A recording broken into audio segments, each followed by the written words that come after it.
nearly 20 years later.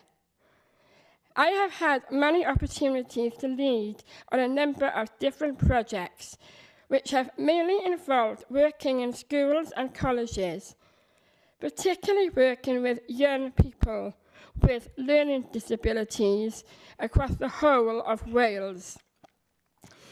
I have also been very fortunate that Cymru has allowed me to take advantage of a number of secondment opportunities that have come up during my time there. The first of these was back in 2008 and 2009, which enabled me to develop my passion for drama with High Jinks Theatre Company, which is based at the Millennium Centre, next door to the Senedd. After rigorous training and rehearsals, I was able to join a group of professional actors to perform in 2 touring productions in theatres across the UK. That was an absolutely fantastic experience, one I'll never forget. The next secondment opportunity then came in 2021, when I was appointed as a disabled people's employment champion within the Welsh Government. This was a great opportunity to seek to increase the number of people with disabilities in Wales who are in employment. Although I thoroughly enjoyed this year-long secondment, unfortunately, it was during the COVID lockdown, so I had to work entirely from home. Although I was provided with all the technology to carry out my job from home, I did miss the direct contact with people. As a result, despite being offered extension to that secondment, I made the decision to return to Cymru in 2022, where I was then able to take up a new role as the engagement officer.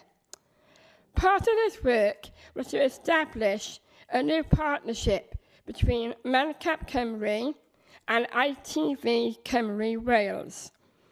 I was delighted to be given the opportunity to have a 5-week secondment as a member of staff at ITV Cymru Wales during July and August this year. I learned so much, but it was pleasing that when I left ITV, that the staff said that they had learned a lot too, as few of the staff had any direct experience of meeting someone with a learning disability, let alone working alongside them. One of my highlights was being able to co-present the episode of the political programme Sharp End during Learning Disability Week back in June this year. I was able to film a package to examine the progress made since the introduction of the All-Wales strategy in 1983, the year I was born. This involved interviewing a number of people, including Welsh Government Minister Julie Morgan, MS. On the programme, I then interviewed 3 Senedd members about their reaction to my film. So, bit of a plug, just Google Sharp End and select June the 19th, and you too can then view the programme.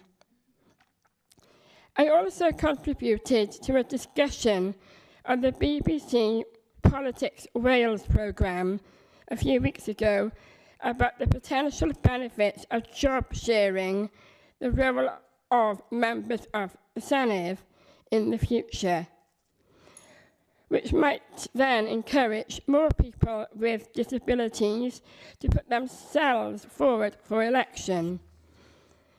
As well as these wonderful opportunities, I have been lucky enough to travel widely as part of my work, visiting South Africa, Lesotho and Botswana as a volunteer on 3 occasions. And during my 5-year term as the council member for Europe for an organisation called Inclusion International, I was able to speak at events in the USA, Kenya, and many European countries. These visits enabled me to learn a lot about the way in which different cultures support those with disabilities. Together with being an Olympic torchbearer for the London Olympics back in 2012, and speaking at the United Nations headquarters in New York. All these things have been wonderful experiences, and I'm so privileged that I've taken part in them. Whoops. As one of the very few people in Wales with a learning disability who serves as a counsellor, I am often asked how I became involved in politics. It came about as my first role when I joined Mae'r Cymru was as the project officer for a new exciting project called Partners in Politics. This involved visiting schools and colleges across Wales to speak to young people about the importance of voting and having a voice to bring about change for those young people who have a disability. We would then invite elected members of the Senedd to face the young people and answer their questions. Several of my colleagues questioned why, if I thought politics was so important, why I did not stand for election myself. So I decided I would practice what I was preaching, and so I stood as an independent candidate for my local community council in Pentilch near Cardiff. I first found myself elected and then have retained my seat for the past 13 years.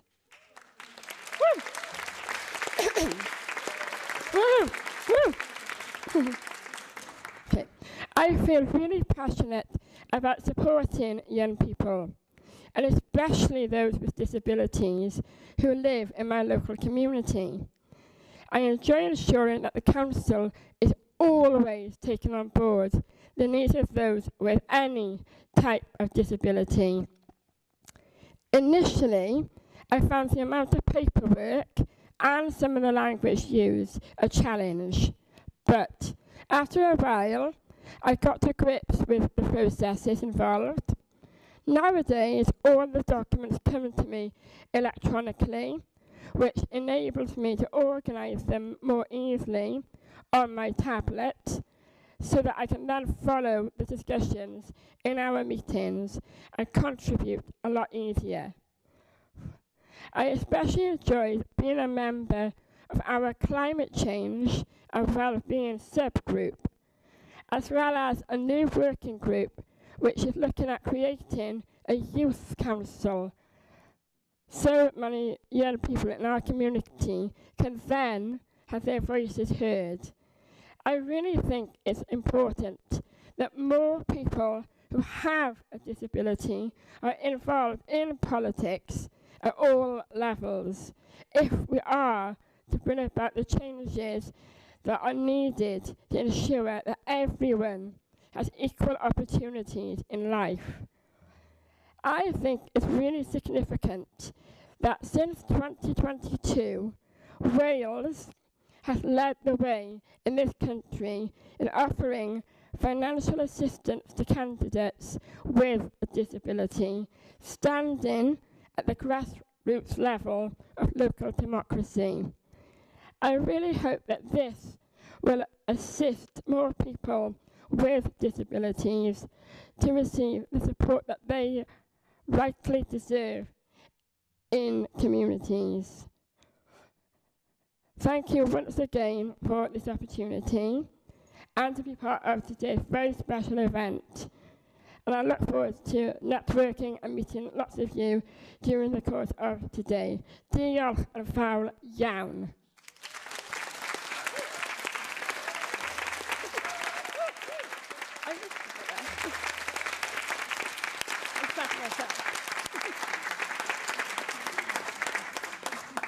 Well, if that doesn't inspire you all, nothing will. So I move swiftly on and have to say, unfortunately, that Savannah Taj is unable to join us today. So Catherine Fuchs, who very kindly stepped in quickly, who was the previous director of Women's Equality Network Wales, so does know her way around this subject somewhat, is now going to speak to us. Joyce, and diolch yn fawr everyone for being here. And especially very big thank you to Wen Wales for inviting me back to be here today. I must admit, when I walked in the door of the Senedd this morning, I felt absolutely overwhelmed. And the atmosphere was electric. And I just thought, wow, look at all these incredible women who've come here to take their rightful place here in the Senedd, in the seat of power in Wales, ready to take part in our democracy. And I was so excited and very emotional because I left Wen 1 month ago to pursue my career in politics. And so coming back and just seeing this incredible number of women and this day actually happening was just wonderful. So yes, thank you for believing in this idea to the Llywodraeth, Ellen Jones, and not thinking it was completely crazy and that we could do this. So I wanted to share a little bit with you about why I became involved in politics and involved in the Women's Equality Network Wales as director. And really it comes down to one important thing, which was my mum was a single parent, and that taught me a really valuable lesson early on in life. So my mum was forced to leave school by her parents at 16. She wasn't allowed to stay on and do A-levels, even though she could have done. She wasn't given the opportunity to go to university like her brother did. It was just like, leave school, get a job, get married. And so that's what she did. But 14 years later, when her marriage to my dad broke down, she had no hope, no qualifications, no money, and she had 4 children under the age of 10. And so she had to bring us up. But she did what every woman probably in this chamber has ever done. She just stepped up to it. She got on with it. She got 3 jobs, worked night and day to bring us up. So she went on with the caring, unpaid, and she went on with her 3 jobs, underpaid. And so many of us have done that. But that lesson in my childhood taught me that girls don't have the same opportunities as boys. They didn't then, 50 years ago, and they don't now. And women didn't even have the right to have a mortgage or a bank account in their own name the day when I was born, which I find absolutely astonishing. And women certainly didn't have equal power and equal voice. So that lesson really about gender inequality early on in life made me a lifelong feminist, and it made me want to campaign for equal rights and to tackle unfairness generally. And that's why I applied for the fantastic job of director at Wen Wales 6 years ago, and was, of course, surprised to get it because I am a woman, and I, of course, had imposter syndrome. Thought I can't possibly get that job, but I did. And probably the reason I applied, actually, was because I did a mentoring program similar to Equal Power, Equal Voice. And that mentoring program gave me the confidence to believe in myself. It gave me the network to help me get there. And it just changed my life, basically. And it was just by luck that I saw an article in The Observer about this Fabian Women's Network mentoring programme. And I thought, oh, I'll give it a go, I'll apply, because I've always been interested in politics, but I have absolutely no idea how to get involved. So I went on the programme. It had a three-pronged approach. You were given a mentor. Mine was Madeleine Moon, MP. You had lots of training sessions on things like how to speak to the media, how to do public speaking. And the third aspect of it was this incredible network, a peer-to-peer network of other women who've been on the scheme who would help you and be your champion, basically. And so I found it incredibly beneficial. We'd all share job opportunities, boost each other's confidence, pick each other's up when we felt down, and encouraged each other in the sphere of politics that we wanted to do. So that then led on when I started at Wen Wales, and one of the objectives of Wen Wales at that time was to have a mentoring programme. So it was perfect. So we set up a mentoring programme at Wen Wales, and that was really part of a two-pronged attack, because Women's Equality Network Wales has, as one of our key objectives, to get diverse and equal representation in leadership across Wales. So in the Senedd, in our council chambers, in our boards, in our business, and so on. So the way we felt we could do that was, one, by having a mentoring programme, and two, by working at changing the laws to ensure that more women could stand and that we would have gender quotas in the Senedd. So we're delighted that Welsh Government is going ahead with that, and it should ensure that we have that 50-50 representation in the Senedd. So I just want to give a shout out actually to the EPE programme. Our partners, Stonewall Cymru, Disability Wales and East, are the partners with Wen Wales that deliver that programme, and it's just been fantastic. And we're also extremely grateful to our funders, the Lottery and Welsh Government, for that programme. So I can safely say I would not have stood if it wasn't for the mentoring programme, but I wanted to tell you a bit about my journey into becoming a councillor, which I am now. I stood several times before becoming elected, and I would say don't ever give up. And I stood once, first of all in 2016 in the Senedd elections, then in 2017 as a county councillor when I lost by 24 votes. How depressing is that?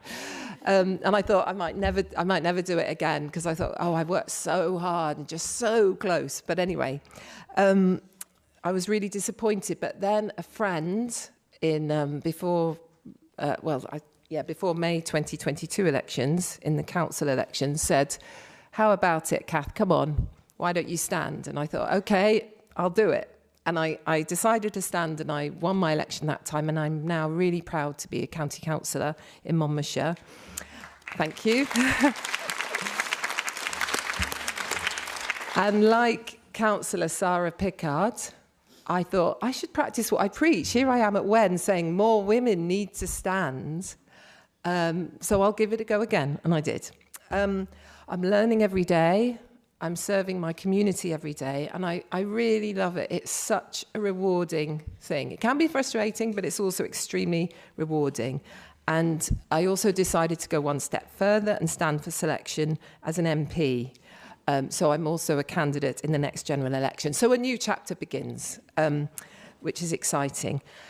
But my advice to you all would be, if you are even vaguely thinking you're interested in politics, and you may stand one day, just start right now. You've already made one massive step. You've registered for today, you've come along here, and here you are. So that's one step. But don't look upon it as a massive thing. I'm going to stand, therefore I suddenly need to do everything I'm going to do to stand. Set yourself a small target, one thing each week. So, for example, you may leave here and think, right, I'll join. I think I know more about which political party I want to join. I'll join a party. Or you may apply for the next mentoring programme, for example. Or you may go and talk to a woman you admire who's already in politics and find out from them all the advice they can give you. You may go out door knocking. But just don't make it into this massive, huge thing. Am I going to stand or am I not going to stand? Dip your toe in the water and make small steps, and then you will find out gradually if you want to do it or not. And it's not like some huge, awful decision. Second piece of advice, I've already said it really, don't be put off if you don't succeed the first time. So many government ministers of all political parties have stood more than once. Third piece of advice, continue your journey that you've started today. We've got pledge cards in our bag. I'm sure people will be referring to them later. You've got pledge cards in your bag, so write down the 1 or 2 things you're going to do as a result of today, because we need all of you in power. We need all of us. And really my message today is let no political party ever say again, where are the women? Let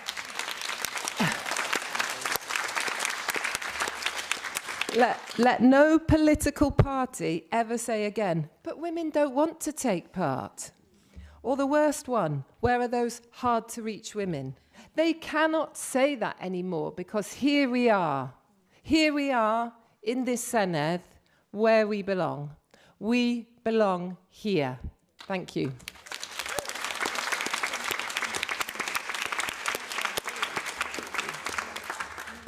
That's great. We've heard from the keynote speakers, and a lot of it resonated with me coming into power. I've always been like I am, because I reflect my childhood, and I was always outspoken. I'm one of 8, so another 7 like me, and we were 4 boys and 4 girls. And my father was probably a feminist without knowing it, because he taught us all the things he taught the boys. His words, not mine. In case your husband's useless, you might need to know how to do these things. You might need to know how to do some DIY, some gardening, how to look under the bonnet of the car, know where the oil and the water go, and all of those things. So that was interesting when I heard other people's stories about how they were treated differently in the same setting.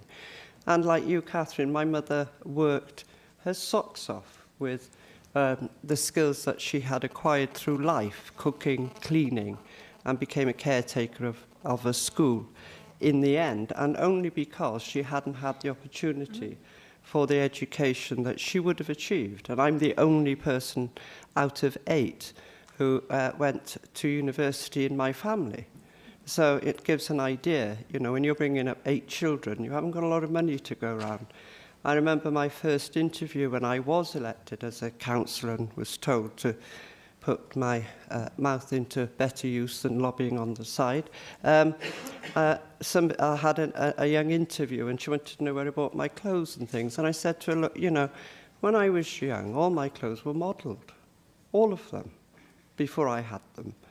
And she found it really interesting, and she said, really? And I said, yeah, at least 1 year, 2, maybe 3, because I'm the youngest of 4 girls.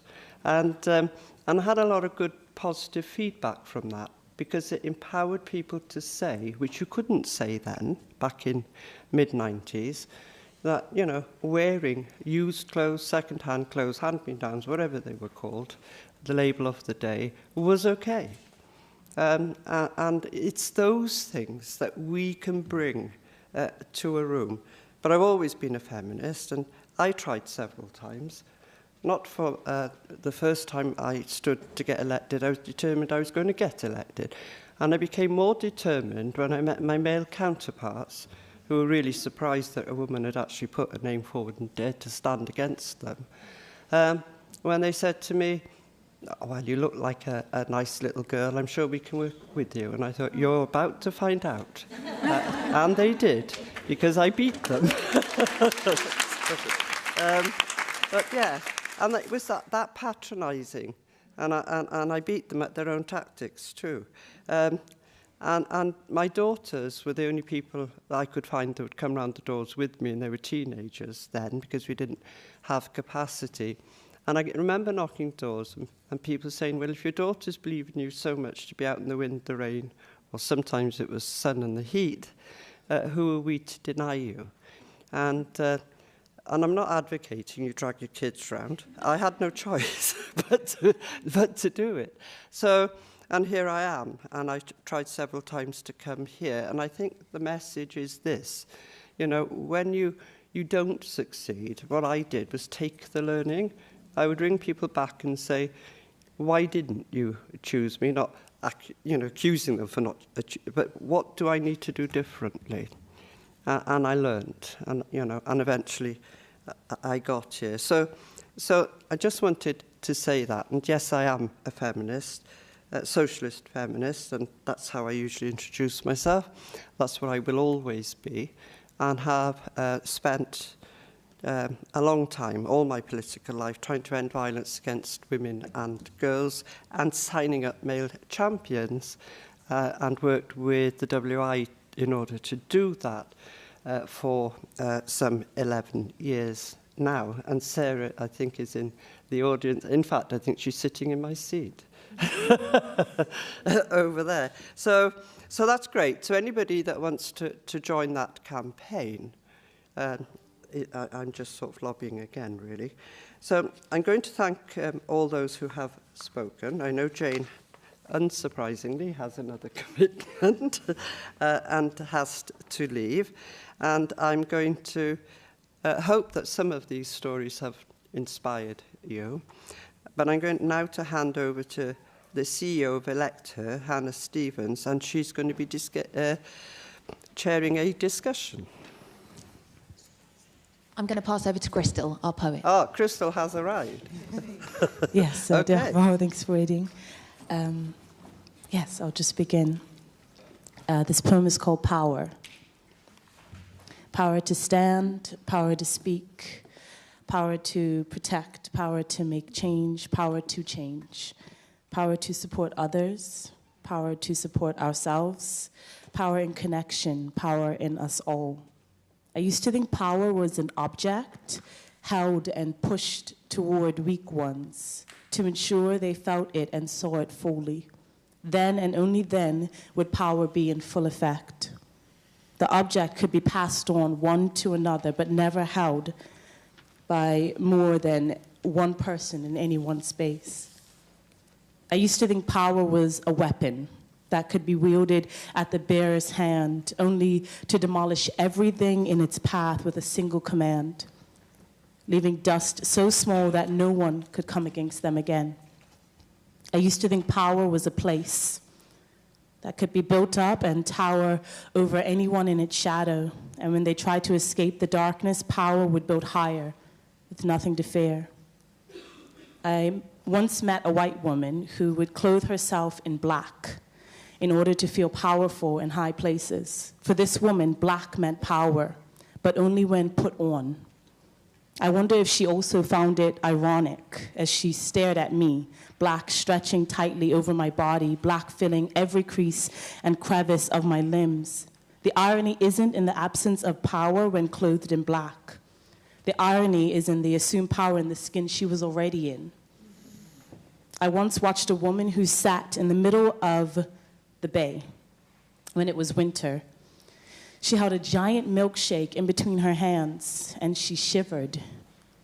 She said it made her feel powerful to choose to be cold. Sometimes power gets confused with control. And now, what do I think? I think power isn't an object to be held and given, passed. I think power isn't a weapon. Power doesn't control. Power incites respect, not fear. Accountability, justice, never revenge. Power is a substance, an energy, embodied. Power is mine. I think power is mine too. I think power is refined in the quiet, unending nights filled with questions and hope for a new day. I think power is designed for only those with the most gracious minds. I think power is yours. I think power is yours too. Because power isn't a color. No, power isn't a color, it's a substance, an energy. We won't run out of it. We won't. We won't run out of it. It's never lost. True power is never lost. Diolch yn fawr. Thank you.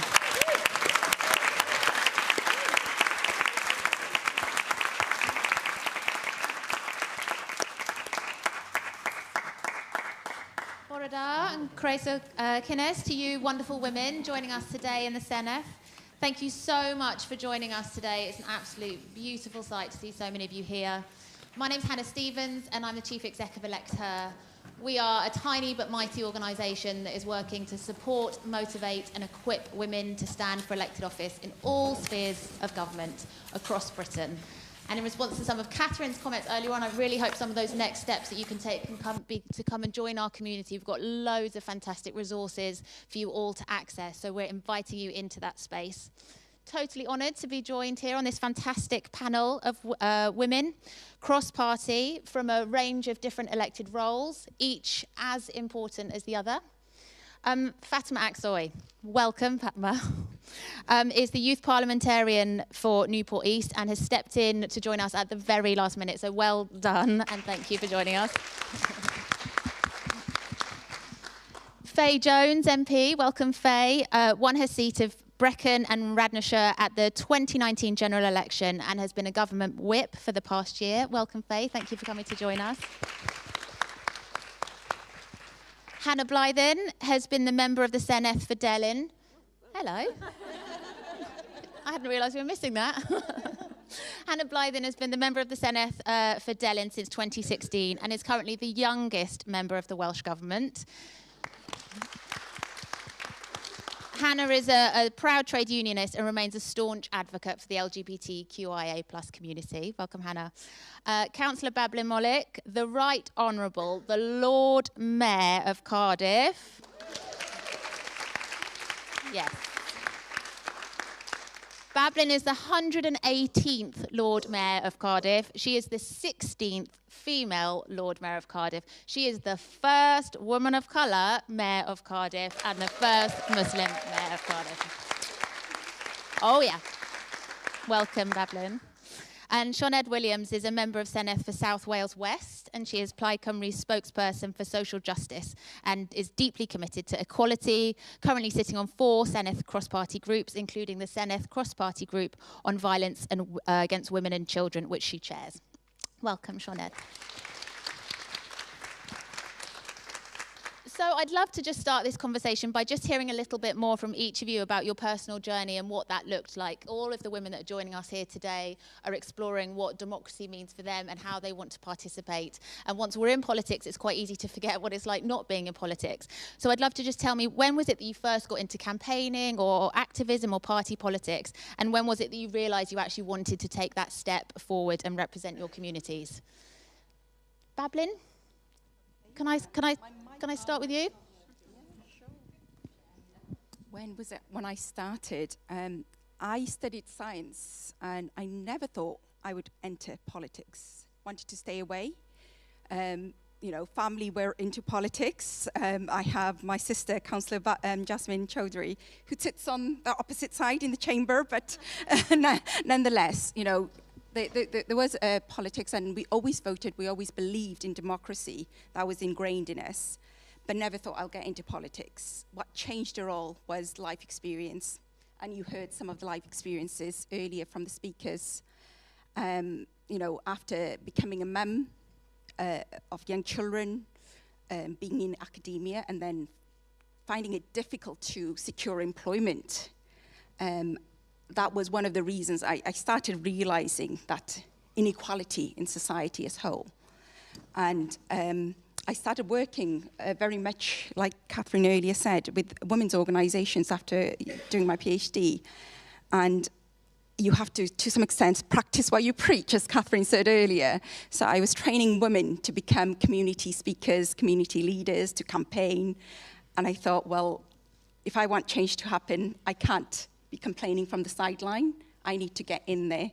So, and we do often say, you know, these decisions made in chambers like this, it affects every one of us in life. And if you're not happy seeing what's happening, then get in. And that's what got me in. So I'll pass it on. Thanks for sharing. That's really powerful, Bablin. Faye, can I ask you what motivated you to first get involved? Yeah, so can you hear me? Yeah, so I had a slightly different journey into politics in that I grew up in a very political household. My dad was a member of Parliament himself, but he lost his seat in 1997 when I was 12 years old. So I didn't really... I had no idea that I was going to end up doing it. And I have to say, I'm a bit of a freak in comparison to what you've heard today. It does take a long time to get selected. You have to keep trying time and time again, unless you're a weirdo like me who just gets selected for a safe seat and there's a snap general election 2 weeks later. So I had no preparation. So I would really say, yes, absolutely, work for it, keep trying, aim for maybe starting out at a county council, but also take a chance and roll the dice. Don't just, yes, absolutely have a plan and a strategy, but there will come a day where an opportunity just breaks your way and absolutely go for it. So I'm sorry to be the freak that just ended up here by accident, but that's kind of the way it happened. I mean, it's key. Everybody has very, very different experiences. I think a massive piece is that it's not the same for everybody. Your journey is very different. So that's such a great example. And you're absolutely not a freak. But lucky, unusual. Unique. Unique. Yeah. Well, yeah. Fab. Hannah. I think they will work when you start speaking. I think the lovely AV team. Yeah, because ours isn't coming on. Is this working? Yeah. There we go. Thank you. I should trust in the ICT in the Senedd Chamber, shouldn't I? Yes, I think first thing for me to say is that I serve the community where I grew up, where I went to school, and if you'd have asked me when I was at school if I'd be sat here in the Senedd Chamber or stood where somebody sat today speaking in the Senedd Chamber, I wouldn't believed in the slightest, not least, and it wasn't because devolution didn't exist then, but it's because I didn't think it was an option for me because politicians didn't look like me. Let's be honest, they looked still predominantly men in grey suits. I couldn't relate, I couldn't see myself in them, and they didn't speak like me as well. And I think, but whilst I wasn't political in a traditional sense growing up, I've come from a family of politicians, and I was kind of the sort of person who, if something was wrong, I'd say something. And I remember my mum once saying to me, well, Hannah, you can stamp your feet and complain, or you can stand up and do something about it. So this terrifies my teachers when I go back to my old school now. But I remember one of my first political acts as such, because I think we often think of politics as party politics, but it's so much more than that. And so my first political act as such was me and a few other stage just sitting in what was our top yard at school because girls weren't allowed to wear trousers. Now, we weren't successful at the time, but when I go back to my school now, guess what? The girls can wear trousers. So for me, it's about... my teachers don't clap that. They look really worried, like I'm inciting some kind of rebellion now when we go back. But I think, for me, it's really, really important that this is what a politician looks like. It's all of us and it's for all of us. And this is why events like this are so important to me because... you literally can't be what you can't see. And as I was walking over from my office to come this morning, there was this incredible wall of noise that I heard, and it was all women's voices, and it was so inspiring. And, I want that to be the norm, not the exception in the future. And for me, I kind of took the leap eventually. I spent a lot of time as an activist and a campaigner, and I think it goes back to what my mum said about stamping my feet. I can complain about things or I can put myself forward, but it's only because of the support and empowerment of others. I came in through the trade union movement, and I often say they not only helped shape my values in terms of the policies and things that I campaign for, but literally gave me my voice by giving me that platform and empowering me to have my say and ultimately helping me put myself forward. Thanks, Hannah. Fatma, can I ask you, when did your interest in democracy begin? Can you hear me? Yeah. My political career actually started with immigration at the start. My family members were all either asylum seekers or refugees. So from a really young age, I started interpreting for them, for example, like attending to Welsh Refugee Council, hospitals, or calling up migrant help or their lawyers. So immigration just gave me an interest. That's why today I want to become an immigration lawyer. And from that, seeing the UK Home Secretary always making the laws, I had an interest in politics then. When helping asylum seekers and refugees, I was getting the organisations included as well. Like if they needed financial support, I was getting East included, or any other organisations that provides financial support for any asylum seekers or refugees. So from there, once in the East group, they said that you can apply for to become a Welsh Youth Parliament. I never thought of becoming a Welsh Youth Parliament because, you know, I wasn't really interested. I was a young Labour Party member because I really loved Jessica Morden. I really liked Jane Bryant because of them helping asylum seekers and refugees whenever I needed them to. So I was like, let me go for it because, you know, from the start, I was actually a really quiet girl. Like, I got my primary school teacher there, Mrs. Smith from Mainly Primary School. She knows. She knows how quiet I was and how shy I was in the class. But now, you know, when she sees me in the events, me speaking up every time, and she cries herself. Yeah, she cries herself. So, you know, it's just, you know, I went for it, and it was COVID that time. It was really hard for me to get my voice heard, but Maindy is a community for us. Like, you just get your voice heard in Maindy. So I went into Maindy and I went to a few mosques. I had the assembly done via online with Maindy Primary School. I'd done some assemblies with other schools, recorded assemblies with high schools. Some showed them, some didn't, but I still done it and sent it over. And at the end, they rang me up. They said, congratulations. So now I'm the member of the Welsh Youth Parliament for Newport East. What a fantastic story. Amazing. Sinead, how about you? Where were you first inspired and encouraged? Well, similarly, I don't come from a family of politicians, but I come from a very political family in the sense that both my parents were from mining families. So for me, I guess it was more about class justice. And similarly, from what we heard from Catherine earlier, you know, both my grandmothers, who were very intelligent women, from what I gather, I knew one of them, the other died before I was born, you know, weren't allowed to go on with their education. But the grandmother I did know, my mamgi, she would be the type of person who would help people in the street. And that's a very valleys thing. My family come from the Rhymney Valley. And, you know, when people got into trouble or they felt that there was something not right, my grandmother would write. So she would take up their cause. And I think that was the kind of politics that inspired me. But similarly to what Hannah was saying, you know, I joined Plaid Cymru when I was a student. Really, one of the reasons, because I came from a Labour family, but one of the reasons I joined Plaid was where I lived in the southeast Wales. It was very male, stale, grey, certain type of very powerful male Labour politicians who'd been there for 40 years and everything was done a certain way. So I think for me, Plaid was a socialist alternative and just got into that. But I never took an active role in politics until, again, what you were saying, you see someone who sounds like you. And for me, that person was Leanne Wood. She became leader of Plaid Cymru. She, again, championed women, started to encourage, you know, I knew her just through our interests. I used to meet, you know, in different events. I was not an active campaigner, but she sort of said, come on, put your money where your mouth is. We need people like you. And so, yeah, encouraged me on. But again, I want to come back to job sharing. I'm absolutely passionate about job sharing because when I became a mother, I was a journalist. When I became a mother, you know, this was early 2000s, well, more or less 2000. And you basically had to pretend your children didn't exist in the workplace. That was what it was like. If you wanted to get on, you had to just pretend they were invisible and they didn't exist. You weren't allowed to talk about them. And so I didn't have support, the right support from family. I couldn't afford childcare. And I left the workplace.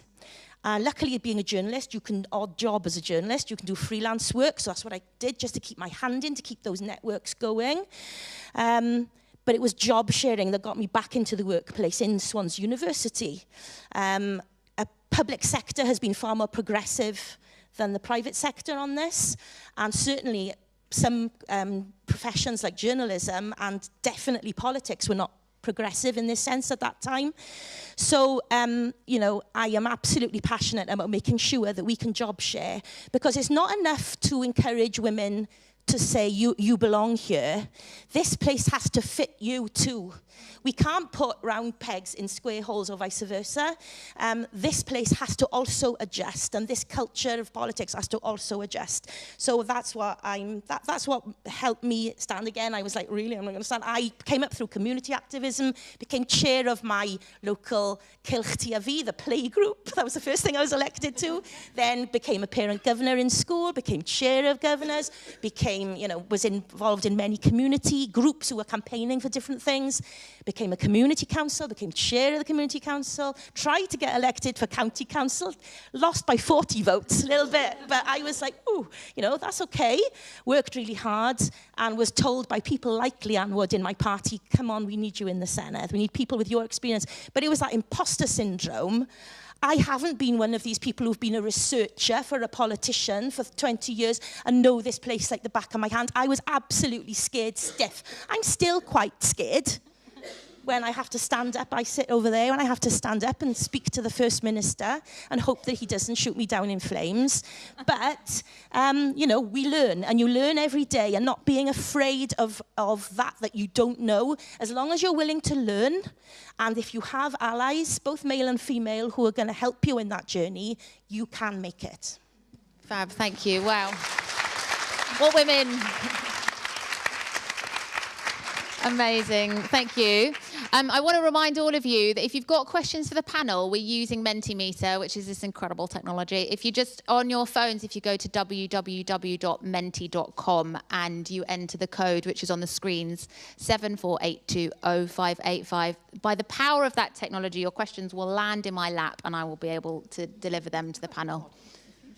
Isn't it wild?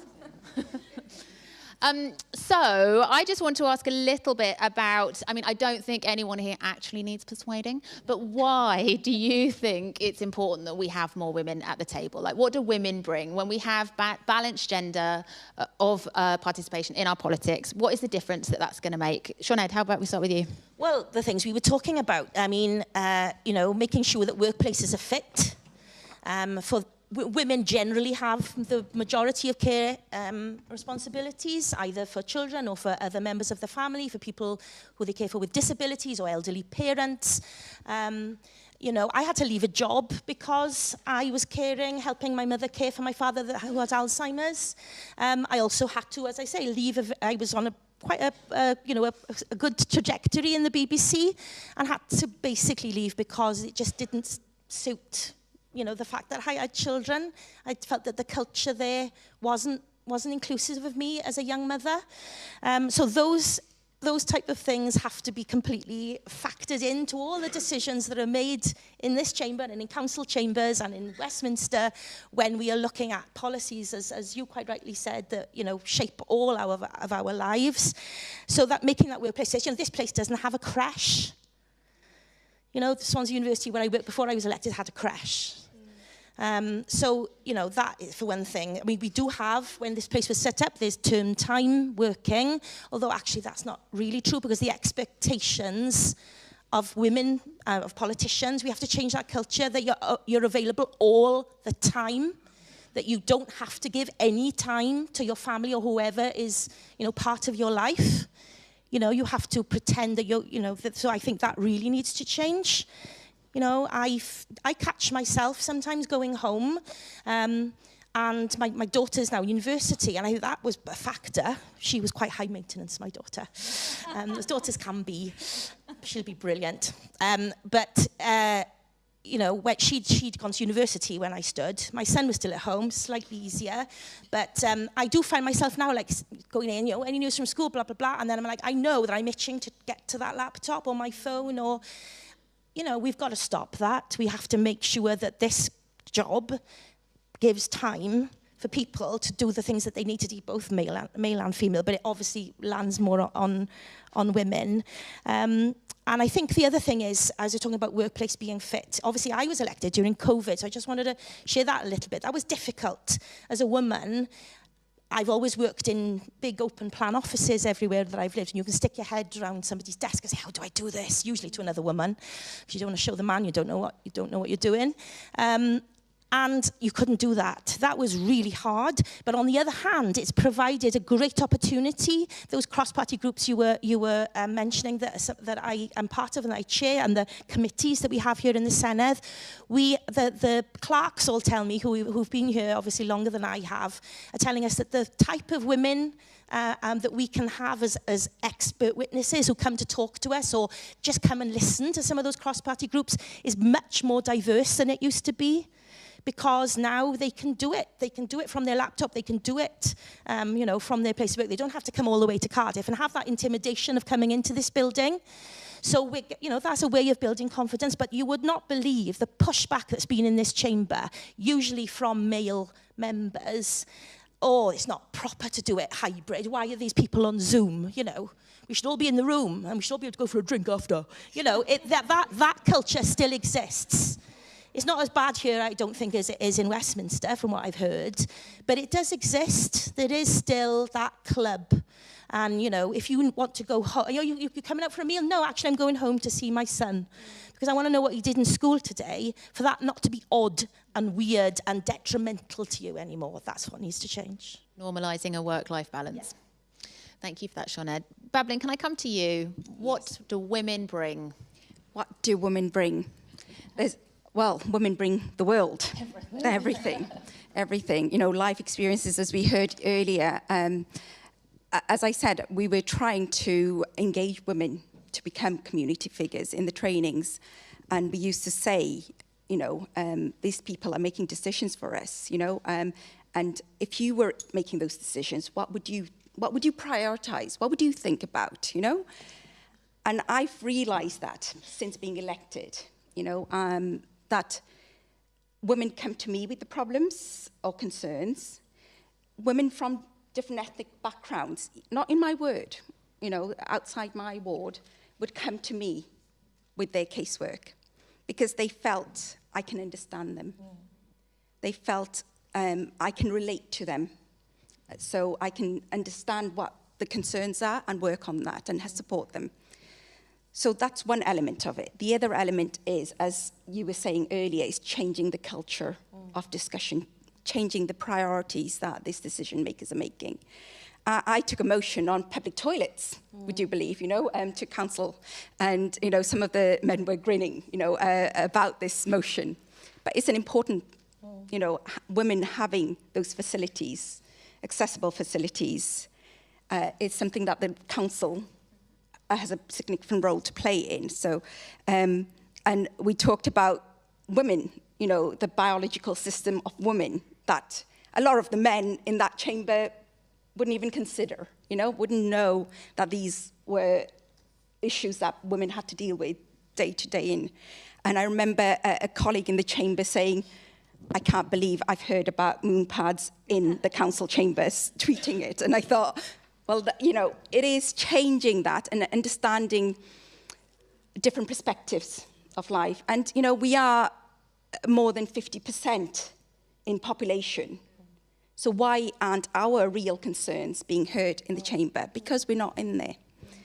So it's important we take over and we do get in there and we change those discussions, we change the culture, as you said. You know, I get quite often questioned when I go to different events and things, how do you feel being called Lord Mayor? Shouldn't it be Lord Mayoress or Lady Mayoress?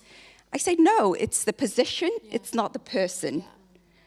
And, you know, yes, we're used to seeing 100+ men in those positions, but I'm the 16th, and we've got a long way to go before we readjust that balance. So we do need more women to come forward and take those positions to show that Lord Mayors can be a woman of colour too. Yeah. Thank you, Babylon.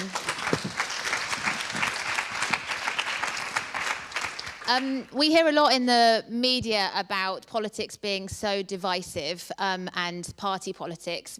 feeling like different teams that are combating against each other. But actually, behind the scenes, we hear a lot of work, honestly, about the fantastic collaboration that happens cross-party, and actually that's where some of the really important stuff happens. So I wonder if you could just talk a little bit about that, perhaps share with us some of the positive opportunities that you've had working with other women across the House in some of those key decision-making.